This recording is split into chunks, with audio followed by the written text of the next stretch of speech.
어젯밤 12시 새벽에 12시 3분인가 된 것 같아요. 제가 다른 방송에서 몇 시에 결정 나는지 내기를 하자 그래서 했는데 제가 13분 차이로 틀렸네요. 구속 결정이 났습니다. 김건희 마지막 멘트가 할 말 없느냐 해서 이제 아마 보통 최후 진술이라고 하죠. 거기에서 결혼 전 이야기까지 다 불거져서 참 속상하다 이런 얘기를 했다고 하는데 이준 위원장님, 네. 결혼 전 이야기가 불거지는 게 왜 속상해요? 전에도 있고 후에도 있고 범죄 행위는 계속됐는데 그렇죠. 뭐가 속상하다는 거예요? 아니 그 이야기를 한 거는 저는 이게 미리 구상된 언어들이다, 이제 설계된 언어들이다 이렇게 네. 생각을 하는데 김건희 게이트가 권력형 비리, 그다음에 대통령을 통해서 또는 영부인의 자리를 이용해서 이제 이루어진 그런 비리들이지 않습니까? 네. 그런데 도이치모터스 사건은 주가 조작 사건은 결혼 전에 있었던 일이잖아요. 네. 이거는 권력형 비리가 아니다. 대통령과 상관이 없고 나는 정말 자그마한 회사에서 자그마한 주가를 조금 하기 위해서 내가 박절하지 못해서 나의 통장이 이용되었을 뿐인데 약간 요런 느낌으로 얘기하는 겁니다. 그러니까 나는 아무것도 아닌 사람이다라는 것과 결혼하기 전에 있었던 일이다. 이런 얘기들은 나는 권력형 비리 이런 게 아니라 그냥 사인으로서 했던 거다라는 그러니까 어떤 설계된 언어들이다. 그 예. 권력자의 부인으로서 권력을 이용하고 이런 게 아니라 아니다. 그냥 전혀 그런 게 그렇죠. 아니다. 그런 설계된 언어들이다. 이렇게 네. 보고 있습니다. 남자들이 막 남자 관계 이런 것들이 오픈돼서 그런 건 아니고요. 아, 결혼 전. 결혼 전이라고 해서.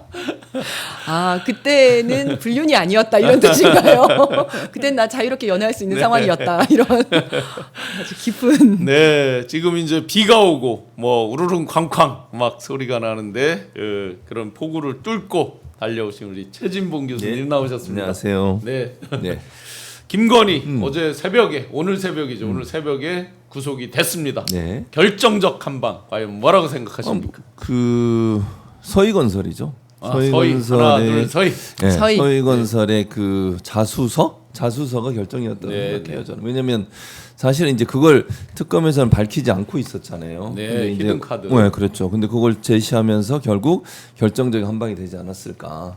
왜냐하면 실체가 없는 상태에서 모조품이라고 거짓말했는데 네. 알고 보니까 뇌물성으로 받았다는 게 자수서에 다 나와 있잖아요. 예, 자기 사유의 자리를 청탁하는 과정에서 그 뇌물이 건네줬고 네. 그리고 문제가 되니까 자기한테 돌려줬다. 이 얘기가 다 네. 거기 기록이 돼 있어요. 하위를 청탁하기 위해서 자리를 청탁하기 위해서 그걸 그렇죠. 줬다라는 것도 있는 거죠. 있는 거죠. 네. 그리고 이제 그게 언론에 논란이 되니까 그걸 다시 이제 돌려받았다는 거 예. 아니겠어요? 근데 그게 얼마나 이 사람이 김건희가 거짓말을 많이 하고 있는지 이걸 증명하는 대단히 중요한 그 스모킹건이 됐다. 네, 저는 그렇게 네. 보여지기 때문에 그 전에 뭐 다른 것도 거짓말이 많습니다만 그 내용이 어제 결정적으로 영향을 미쳤을 거다. 왜냐면 그건 뇌물을 준 사람이 직접 쓴 거잖아요. 자기가 네, 네. 자수한다는 말로. 그렇죠. 그렇기 때문에 그게 어제 아마 결정적으로 영향을 미쳐서 증거인멸의 정황이 너무 많다. 네. 이런 부분들이 결정적이지 않을까 하는 생각이 들고 네.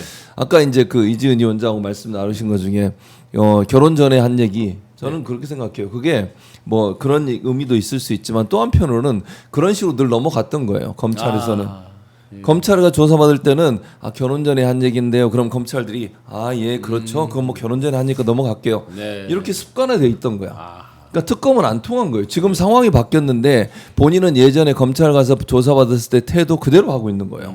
그때는 검찰이 봐줬거든요. 이거 네. 결혼 전에 한 얘기인데요. 그렇죠. 결혼 전에 한 얘기니까 이거는 좀 건너갈게요. 이러면서 봐줬을 거 아니에요. 그 습관이 또 나오는 거지. 특검에 가서도. 그러니까 정신을 못 차리고 본인이 예전에 그 윤석열의 부인으로서 대통령 부인으로서 역할을 했을 때 그때 봐줬던 검찰의 태도 그것만 믿고 또 특검에 가서 그 얘기가 통할 줄 알고 또 얘기한 거예요. 네네. 결국에 안 통했다고 생각이 되는데 그만큼 아직도 정신을 못 차리고 있는 상황이죠 결국은. 네. 네. 그리고 이제 판사가 그 앞에서 목걸이 받았냐라고 직접 마지막 물어봤죠. 질문 딱 하나 했다면서요? 맞습니다. 네, 목걸이 받으셨냐? 받으셨냐라고 했는데 안 받았다라고 얘기하지 않았습니까? 네. 근데 저는 이게 그 판사가 이제 마지막으로 결정하는데 정말 한 방이었을 거라고 예, 생각을 하는데 다 판사도 알고 있는데 알고 있는데 물어본 거죠. 근데 자기 눈앞 눈앞에서 거짓말하는 모습을 그대로 목도를 한 겁니다. 네. 이제 사람들이 이제 글로만 쭉 봤을 때 다 거짓말이네 하는 것과 내 눈앞에서 거짓말을 정말 그렇죠. 확인했을 때의 예. 심리는 완전 다르거든요. 그러니까 이제 법심리학에서 이런 거에 대한 이제 배심원들이 언제 유죄에서 무죄로 바뀌고 무죄에서 유죄로 바뀌는지를 판단하기 위해서 이런 실험을 굉장히 많이 합니다. 이 눈으로 봤을 때 확 가는 거거든요. 네네. 그러니까 똑같습니다. 정말 이제 똑같은 내용들을 얘가 이렇게 거짓말을 했고 실제는 아니고 했을 때 이 사람은 증거 인멸 우려가 있을까요? 네. 예, 아니요 했을 때 내 눈앞에서 거짓말을 하는 걸 딱 봤을 때 증거 인멸 있을까요? 했을 때 예, 아니요 했을 때 확연하게 달라집니다. 네. 눈앞에서 완전 확인을 한 거죠. 그 원님께서 네 죄를 네가 알렸다고 한 번 기회를 줬는데 그렇죠. 그 순간도 잘못했습니다 거짓말을 하고. 했어야 그렇죠. 되는데 네, 네. 예, 사실 그건 맞습니다. 하지만 이렇게 네. 나왔어야 그렇죠. 했는데 아니요 한 거예요. 여기서 빡 한 거죠. 그러니까 네. 전체 신문 시간도 4시간 정도밖에 걸리지 않는 뭐 맞습니다. 네. 다 부인하니까 너무나 간단할 거 아니에요. 근데 여기서 변호인들이 이렇게 이제 주장을 했어요. 서희거 이제 목걸이, 진품, 가품 다 제출돼 있고 이런 얘기가 이제 나오니까 네. 그건 848쪽에 달하는 의견서에도 없다. 네. 일종의 이제 별건으로 지금 증거를 내면서 하는 거다라고 하면서 변론권이 침해됐다 이렇게 주장을 했거든요. 그러면 이 의견서에 없는 거 내면 안 되는 거예요? 아니요 그렇지 않습니다. 네. 사실은 그 내용을 의견서에 넣었어도 됐었고요. 일부러 히든 카드로 그렇죠. 뺐을 거 아니에요, 네, 그죠? 네. 그들이 저 거짓말 할 걸 뻔히 그렇죠, 알고. 그렇죠. 네네. 예. 그러니까 이게 별건이라고 주장을 하는데 별건이 아니라 증거 인멸 우려가 있는지 그 정황을 밝히기 위해서는 어떤 이야기라도 할 수 있습니까? 할 수 있습니다. 예전의 사건을 가지고 와서 전혀 상관없는 예전의 사건에서 이 피의자가 어떤 태도를 보였는지 그때 증거 인멸을 어떻게 했는지를 이야기해도 상관이 없는 네네. 거고요. 예. 그리고 실제로 윤석열이 구속됐을 때도 어떤 얘기를 했었냐면 김성훈 경호처장 김성훈이 네. 진술을 할 때 저기 윤석열의 변호인이 있으니까 진술을 잘 못하다가 변호인이 없으니까 진술을 잘하더라. 네. 이런 얘기들까지 다 나왔었거든요. 맞아요. 그러니까 네. 저 옆에 변호인이 이제 엿듣고 가서 김건희한테 이르고 할까봐 그때는 위축돼 있다가 맞습니다. 네. 예. 사실은 이런 내용들은 윤석열의 사건과는 관련이 없고 전혀 별건인데도 불구하고 이런 내용들도 윤석열이 증거인멸을 어떻게 할 건지에 대한 정황을 제시하는 근거로 이제 쓸 수 있는 거거든요. 네. 마찬가지입니다. 그러니까 별건이라고 해도 목걸이 이야기도 할 수 있고 시계 얘기도 할 수 있는 겁니다. 네. 네. 그러니까 다 하여튼 히든 카드로 준비했다가 그때 내는 것도 그럼요. 상관없다니까 변론권 침해가 맞습니다. 아니라는 거잖아요. 그럼요. 자기네가 이제 거짓말하다 옹색해서 그런 건데. 긁힌 거죠. 네. 긁힌 거죠, 그죠? 예. 긁히면서 급발진하는 사람들 맞습니다. 많이 나오던데. 네. 교수님 아까 네. 이제 말씀 중에 사위 자리를 청탁하기 위해서 반클리프 목걸이를 줬다는 게 이제 자수해 있다는 네. 거잖아요. 전형적인 매관 매직이잖아요. 맞아요. 그런 거죠 결국. 예. 그러니까 김건희가 얼마나 많은 부분에서 인사에 개입을 했는지를 보여주는 네. 정확한 증거라는 생각이 들어요. 명태균이 최근에 그런 인터뷰했잖아요. 5대5. 5대5. 네네. 그러니까 그게 반띵. 그렇죠. 그게 실제 있었다는 것을 명확하게 보여주는 증거라는 생각이 예, 드는 거예요. 예. 그러니까 명태균의 그냥 헛소리가 아니라 네. 명태균이 했던 그 말이 실제로 이루어졌구나. 이 정도로 예를 들면 국무총리 비서실장 자리를 줄 정도로 5대5로 나눠가지고 네. 자리를 나눠 먹었다고 하면 네. 김건희가 얼마나 많은 부분에서 인사 개입을 했겠습니까? 총리가 직하라는 자리 중에 그러니까. 장관급은 국무조정실장 하나고 네. 차관급 나머지는 다 1급이거든요. 실장자 들어가는 거 민정실장, 정무실장 다 1급인데 비서실장만 차관급이에요. 그러니까요.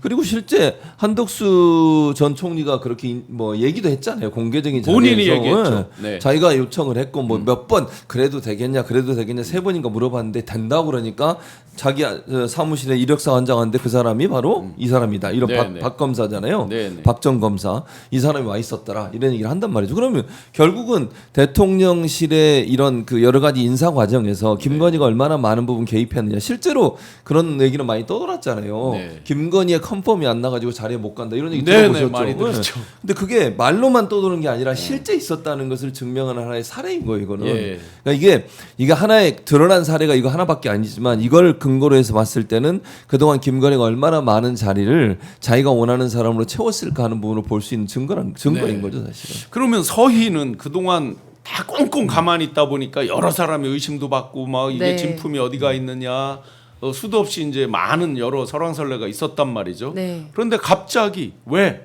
구속 영장을 청구하고 지금 실질 심사를 하니까 이걸 오픈을 한 걸까요? 일단은 이제 몇 가지 이유가 있을 것 같은데요. 첫 번째는 심리적 압박을 받았다. 내가 이거를 거짓말을 하더라도 결국 밝혀지겠구나라는 네. 생각을 했을 것 같아요. 실제로 월요일 날 압수수색이 들어갔는데 토요일, 일요일 날 건물 전체를 폐쇄를 했습니다. 그랬죠. 네, 전체를 폐쇄했는데 거기에 서희건설만 들어가 있는 게 아니라 다른 뭐 회사들도 다 입주가 돼 10개의 있거든요. 입주 업체들이 있어요. 맞습니다. 네, 그래서 큰 다- 빌딩입니다. 네. 서초구청 바로 길 건너에 있는 큰 아시는군요. 빌딩, 새 빌딩이. 맞아요. 그래서 거기 이제 근무하는 사람들이 다 문자를 받았다는 거예요. 네. 주말에 못 들어온다. 그거는 그냥 이제 증거인멸이 아니라 공용 공간을 써야 되는 증거인멸이라는 네, 거잖아요. 네. 이삿짐 거의 그러니까 엘리베이터를 사용하고 주차장을 써야 할 정도의 증거인멸. 그런데 그렇게 했음에도 불구하고 사실은 이거는 금방 나오게 돼 있거든요. 네. 구매자 내역 확인하고 그다음에 돈이 어디서 나가는지 확인하고 하면 다 나오게 돼 있기 때문에 어쩔 수 없이 이거는 그냥 내가 밝혀질 수밖에 없겠다. 그럴 바에 그냥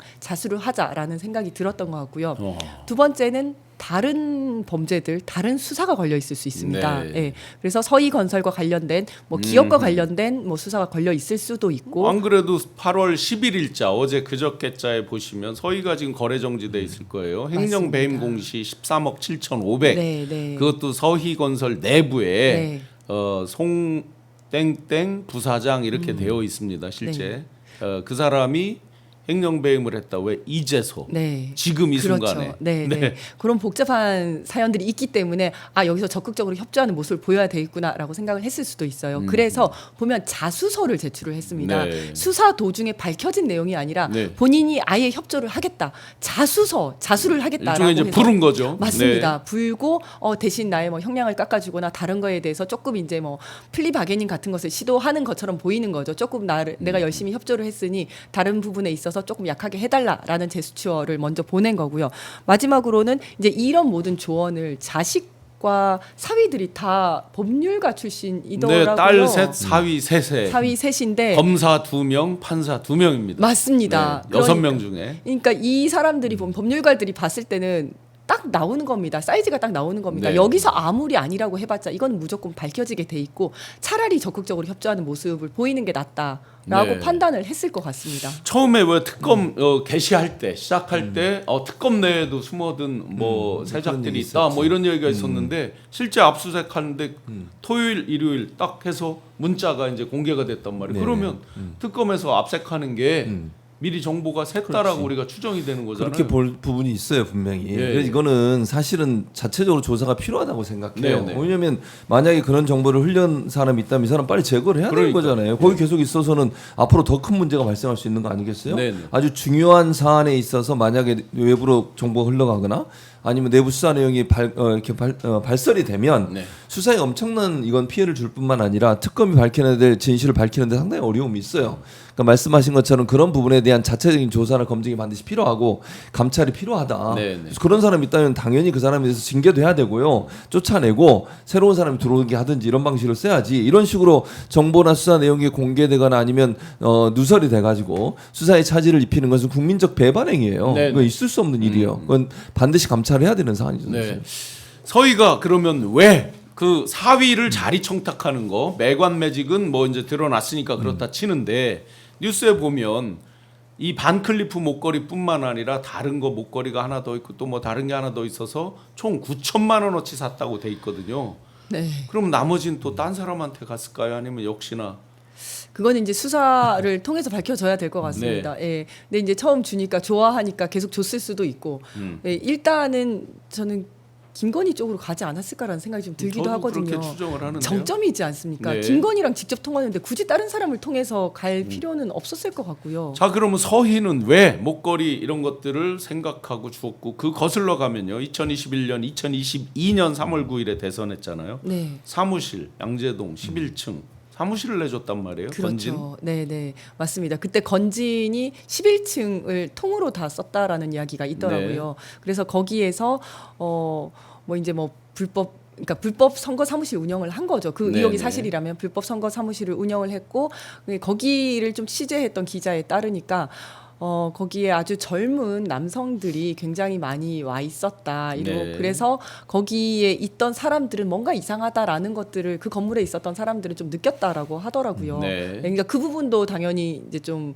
수사가 돼야 되는 부분이죠. 예, 처음에는 이제 12층이라고 좀 뻥을 쳤었어요. 그 건진 멤버들이. 그랬다가 지금 이제 11층으로 이제 해서 나오는데 네. 거기에 이제 지금 이게 연계 접점이 네트워크 본부 그 연계 접점이 네. 하도 많아서 또 그 얘기하면 아주 길어지는데 그러면 서희는 왜 이렇게 그 깊게 김건희 패밀리들과 선을 댔느냐가 이제 또 퀘스천이거든요. 그렇죠. 뭔가 필연적인 이유가 이유가 있겠지. 있었을 거란 말이에요. 그 맞아요. 그룹에. 그래서 사실은 메가매직뿐만 아니라 그 회사가 갖고 있는 여러 가지 조사와 관련된 부분이나 네. 비리나 이런 부분이 분명히 네. 있었을 거란 말이에요.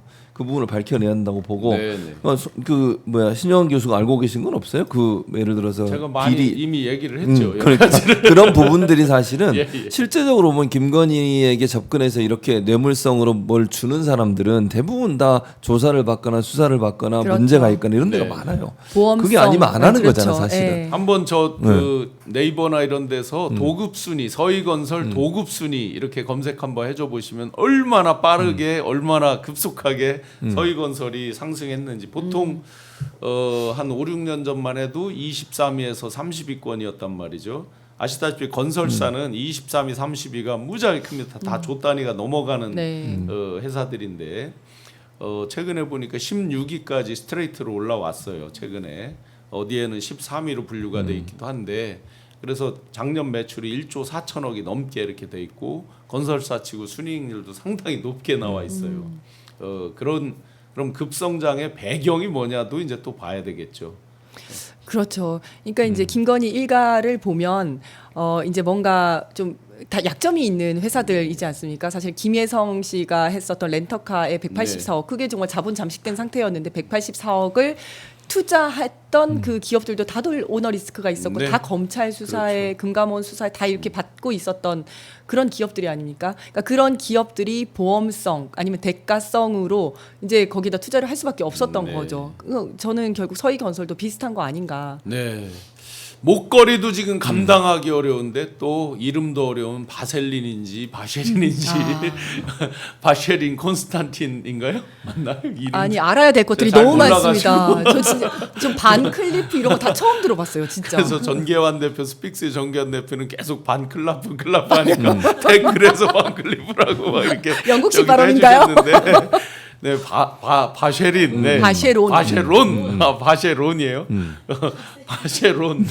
그거는 또 이 대선 때 네. 1,000만 원 그게 한도잖아요. 네 맞아요. 1,000만 후원금. 원 후원금을 했던 사람. 서모 씨. 맥시멈까지 이제 했던 서무 씨는 본인이 대놓고 막 인터뷰를 지금 그러니까 하고 아니, 있습니다. 그러니까요. 맞아요 막- 하고 있어요. 네. 네네 저 드론돔이라는 회사의 이제 이사 대표 또 한국 드론협회 저 회장인데 이 사람이 그 시계를 대신 구매해줬다. 그러니까요.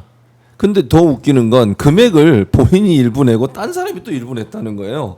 근데 이 사람은 밝히진 않아요. 네네. 그러니까 그 금액이 할인을 뭐 엄청나게 많이 받았더라. 5천 얼마짜리 5천, 3천 3천 네, 맞아요. 네, 네, 네. 근데 돈 금액은 자기가 일부 내고 물론 대신 구매해줬다는 말을 하면서 또 네. 다른 누군가가 돈을 댔다는데 이 사람이 누군지는 밝히지 그러니까 않아요. 대신이 예를 들어서 김건희가 돈을 주면서 그게 아니에요. 내 것 좀 사달라. 그러건 심부름은 할 수 있었겠죠. 그쵸. 근데 그 그게 자체가 아니고. 불법은 아니었겠죠. 근데 만약에 돈을 그렇지. 줬다면. 근데 자기 돈이 들어가고 누군가가 또 돈을 줬다는 거예요. 네네. 김건희는 얘기 안 해요. 누군가를 이야기하지 네, 네. 않죠. 그리고 이제 영부인이 뭐 그 사람 말은 그 회사의 영부인이 착용할 거니까 네. 할인해 달라 그랬더니 영부인 할인을 할인? 했다는 거예요.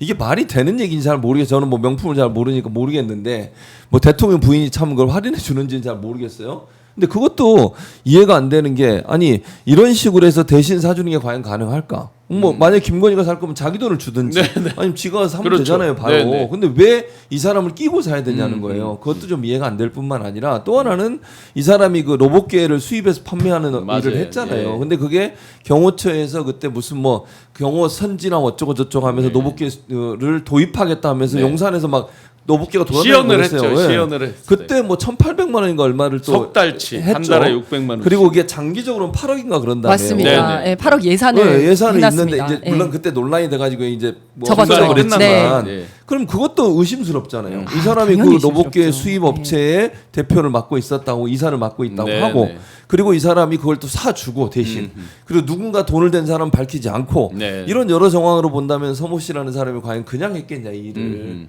김건희가 네. 접근해서 후원금도 1,000만 원이나 하고 이럴 정도면 네. 그러면 사실은 김건희와 어떤 연관관계를 가지고 자기 이권에 개입하기 위해서 그런 행동을 했다고 하는 의심을 지울 수가 없는 거예요. 네, 네. 그래서 상당히 그러니까 의심이 강하게 드는 내용이 너무 많아서 이 사람의 말을 100% 그대로 믿을 수는 없는 상황이에요. 네.